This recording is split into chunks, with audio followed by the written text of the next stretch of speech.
दादासाहेब, ह्यो योग सोपामध्ये आमच्या मधघरात पाल चुकचुकली तर तिकडं ऐकू येत्या, तिकडच्या मधघरात उंदीर खुड बुडला तर इकडं ऐकू येतोय.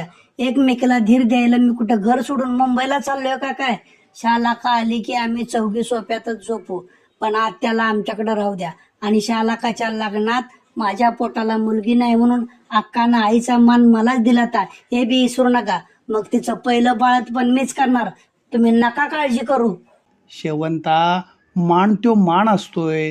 तो मोठ्या मनानं आम्ही तुला दिला म्हणून तूच सगळं करणार होय तिचं? ते काय जमणार?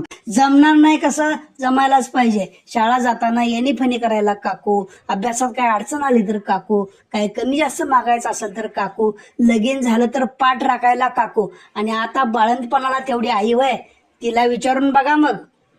होय दादा, शेवंता म्हणते ते खरं आहे. शालूबाईला आम्हीच आणून बाळंतपणाला. तू काय घोर करू नकोस, पर आई राहू दे माझ्याकडं. मधूनं आपल्या बायकोची बाजू उचलून धरल्यामुळं मारुती दादाला काय करावं आणि काय बोलावं सुचत नव्हतं.